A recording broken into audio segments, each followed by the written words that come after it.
Hey, welcome to the briefing. What I'm going to cover with you today is this. Before you change the schedule, look at next week's shift. I want to take this one into the kind of business where the schedule is not just a document, it is the operating plan. Retail, restaurant, hotel, quick service, specialty store, front desk, sales floor, kitchen line, banquet setup, housekeeping, host stand, curbside pickup, drive-through, fitting rooms, stock room, closing shift. All of it lives or dies through coverage. And if you have ever worked in one of those environments or led one, you know exactly what I mean. The schedule is not just names and hours. The schedule decides who opens ready, who closes clean, who trains the new person, who covers the rush, who handles recovery, who keeps the floor moving, who watches the lobby, who saves the kitchen from getting buried, and who inherits the mess when the last shift cuts too deep. That is why this topic matters. Because when labor pressure shows up, changing the schedule can feel like the cleanest move in the world. Sales are soft. Labor is high. Forecast missed. Somebody called out. The district manager is watching labor percentage. The store manager sees idle time. The restaurant manager sees a quiet section.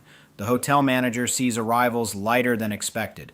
So the answer feels obvious. Cut a shift, move a closer, trim the mid, delay training, reduce overlap, protect labor, get through today. And sometimes that is the right move. Let me be clear about that. Labor control matters. Margin matters. Payroll matters. No serious operator ignores the labor line. But a schedule cut is not always just a labor cut. Sometimes it is a service cut. Sometimes it is a training cut. Sometimes it is a prep cut. Sometimes it is a recovery cut. Sometimes it is a future problem disguised as a clean labor decision. That is where leaders get caught, not because they are bad operators, not because they do not care about the guest, not because they do not understand service. A lot of leaders make schedule changes because they are trying to do the responsible thing. They are trying to protect the number, answer the labor pressure, and keep the business in control. But here is the part experience teaches you. The schedule can look better on paper and still make the next shift worse. That took me time to respect. I have made versions of that mistake before, not because I did not care, because I trusted the short read too much. I looked at the current pressure, made the clean adjustment, and then later the operation paid for it somewhere else.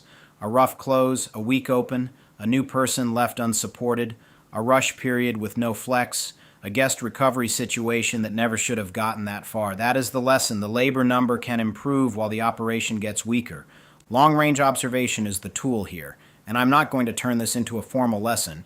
Think of it simply as looking past the scheduled decision sitting in front of you and asking, what does this create next? Not just what does this save right now? What does this create next? What does it do to the next shift, the next day, the weekend, the new hire, the close, the open, the lobby, the ticket times, the floor recovery, the guest experience? The schedule is not just coverage. It is tomorrow's operating condition. That is the real point of this briefing. Picture a restaurant general manager on a Monday morning. We will call her Marisol.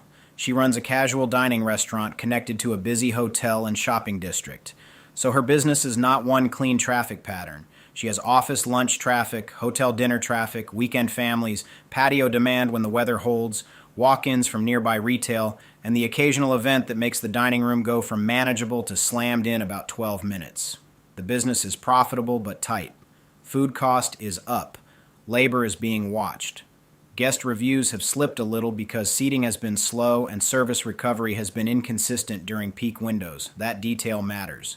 Because this is not just a schedule problem. This is labor, service, guest flow, training, prep, and manager coverage all sitting on top of each other. Now Marisol opens next week's schedule and it looks heavy. There is host overlap on Friday night. There is an extra mid-shift server on Saturday. The assistant manager is scheduled on a weekday lunch that looks soft. A new server has a supervised training shift during dinner. The kitchen has added prep coverage going into the weekend, and if you only look at this week's sales trend, you can already hear the voice in your head. Too many hours, too much overlap, too much training time, too much manager coverage when the forecast does not justify it. Cut the host overlap, shorten the mid, move the assistant manager to close, push the training shift, trim the prep, get labor back in line, and that sounds reasonable. That sounds responsible. That may also be the exact move that damages next week's shift, because next week is not this week. That is the first thing long-range observation forces the leader to respect. Next week has a youth sports tournament at the hotel. Next week has a local concert expected to push dinner walk-ins. Next week has a weather forecast that could put patio demand back in play. One senior server is returning from days off and may be close to overtime. The new host has not run a full lobby alone. The kitchen has a new menu item that slows the grill station when prep is light. There is a catering pickup before Saturday dinner, and the district manager wants labor controlled, yes, but also wants review scores stabilized. So now the question changes. It is no longer just, how do I cut labor? The better question is, what will this schedule change create next week? That is a different read. The host overlap is not just extra labor. It may be lobby control when the tournament families all show up at the same time, the phone is ringing, online waitlist is active, and 3 parties are asking how long the quote really is. If you have worked a host stand on a loaded weekend, you know that 1 week lobby can poison the whole shift before the first entree hits the table. Guests get irritated before service starts. Servers get sat unevenly. The kitchen gets hit in waves. Managers start doing table touches on problems that started at the door. So the question is not, can we cut one host? The question is, what does that host protect? The extra mid-shift server is not just a body on the floor. That person may be the difference between lunch recovery and dinner setup. Side work, table resets, ice, silverware, to-go staging, patio readiness, section balance, helping the closer not walk into a dining room that looks ready on the floor plan, but is actually behind in all the small ways that matter. And if you have ever closed a restaurant after the mid was cut too hard, you know what happens. The closer inherits everything. Service slows. Attitude changes. Guests feel it. The manager feels it. The shift starts to run from behind, and once that happens, you are no longer managing the shift. You are recovering it. The training shift is not just training expense. That is one of the easiest things to cut because it does not look urgent on the schedule. But training that gets pushed too often becomes a hidden service debt. The new server who needed supervised dinner reps now gets thrown into a higher pressure weekend section without enough live practice. They do not know the rhythm yet. They miss a pre-bus. They hesitate on upselling. They do not catch when a table is starting to turn cold. They ask for help too late. That does not make them bad. It means the operation removed the practice window and then acted surprised when performance was uneven. Training hours are easy to cut, but weak readiness gets expensive fast. Same thing in retail. A specialty retail manager may look at a Tuesday sales forecast and think the floor is too heavy. Cut one associate. Reduce overlap. Keep coverage lean. But next week there is a promotion, a new product drop, a return wave from the weekend, and the stock room is behind. Now the thinner floor is not just saving hours, it is reducing conversion. It is delaying recovery. It is leaving fitting rooms backed up.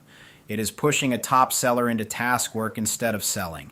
It is creating shrink exposure because the floor is stretched thin during a traffic pocket. The schedule looked efficient. The store got weaker. Same thing in a hotel. Front desk overlap might look like extra coverage when arrivals look light, so the manager cuts it. Then a youth team arrives early. 2 rooms are not ready. 1 guest needs a billing issue fixed. The phone is ringing. A loyalty member wants an upgrade. Housekeeping is updating room status in real time, and the line starts forming. Now the saved hour becomes a check-in line. Lower arrival experience, rushed problem solving, and a front desk associate who spends the rest of the shift trying to recover from a jam that the schedule created. The schedule did not just remove labor.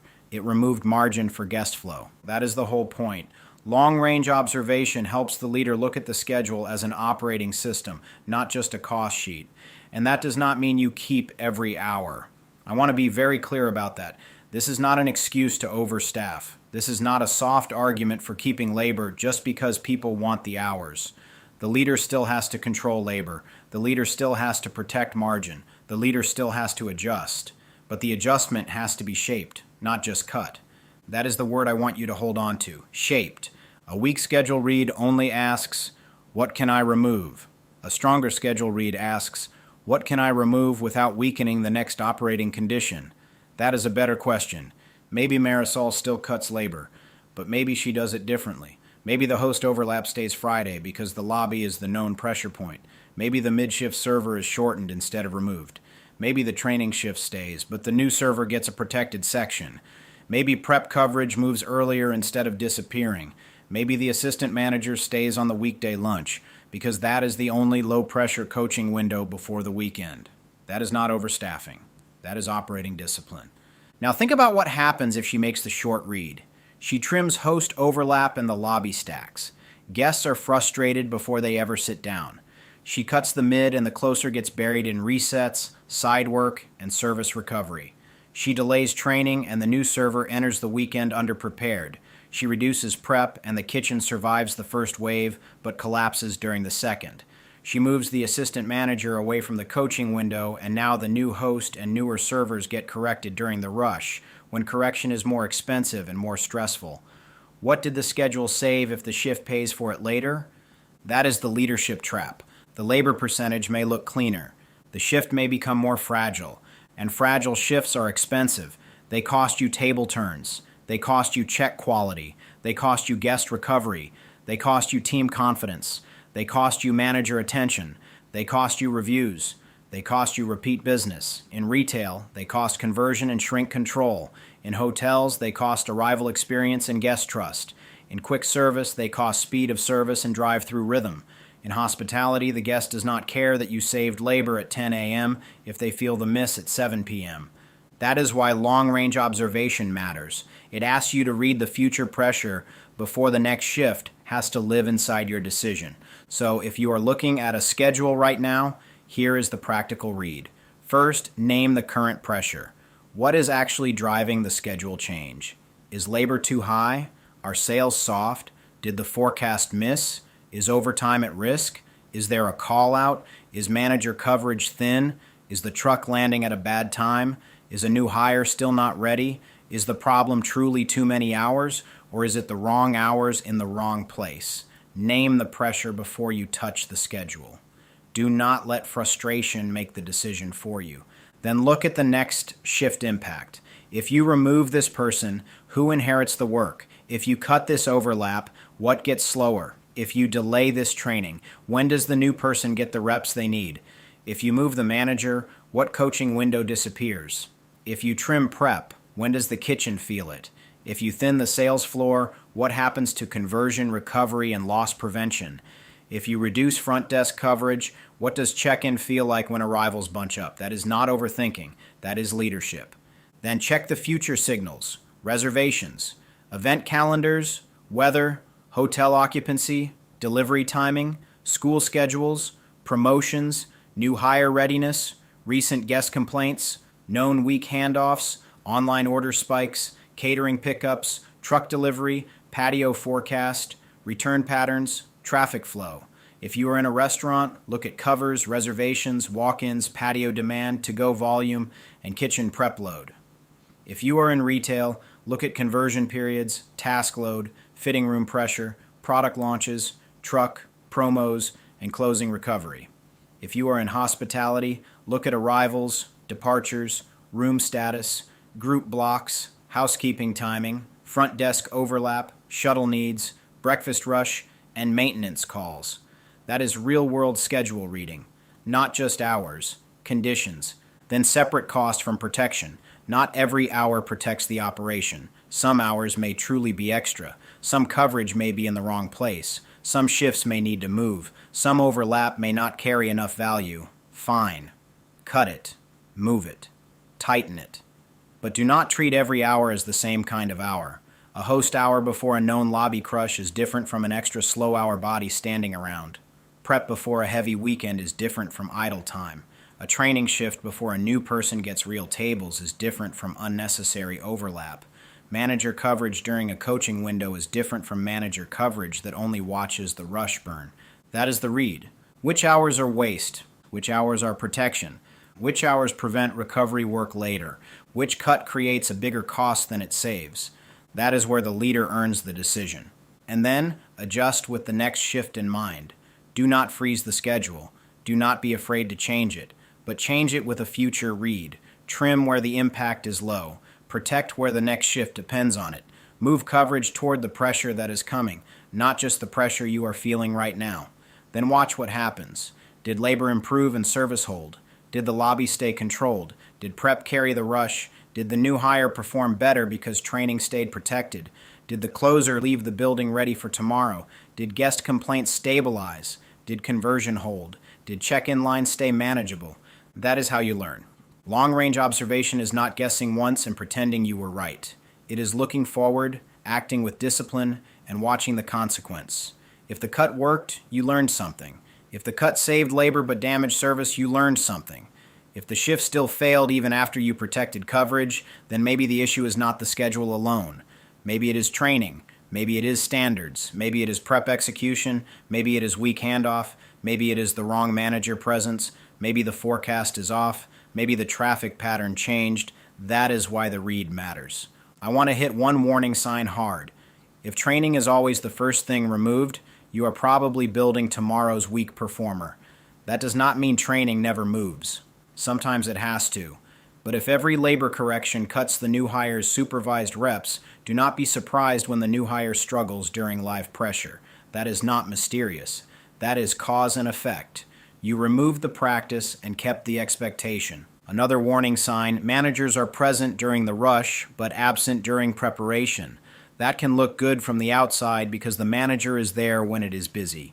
But if the manager is never present during setup, coaching, pre-shift standards, station readiness, lobby prep, floor recovery, or kitchen handoff, then the rush starts weak, and the manager spends the whole peak period correcting problems that should have been prevented earlier. Sometimes the best manager coverage is not only during the visible rush, sometimes it is before the rush when the shift is being built.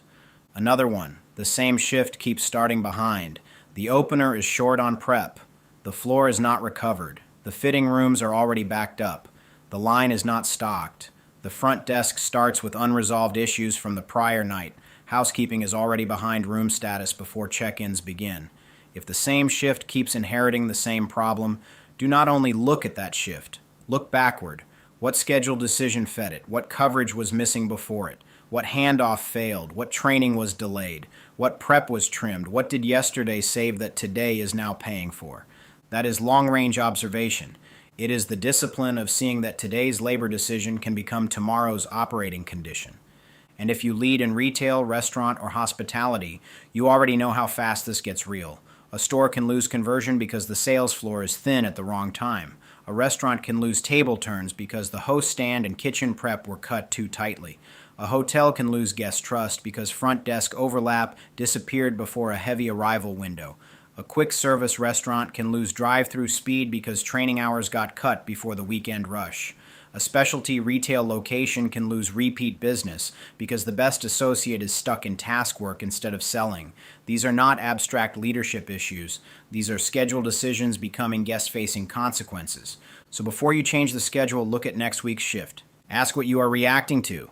Ask what the change creates next. Ask which future signal you have not checked yet. Ask whether the hour you want to remove is waste or protection. Ask who inherits the consequence. Ask whether the schedule will look cleaner while the operation gets weaker.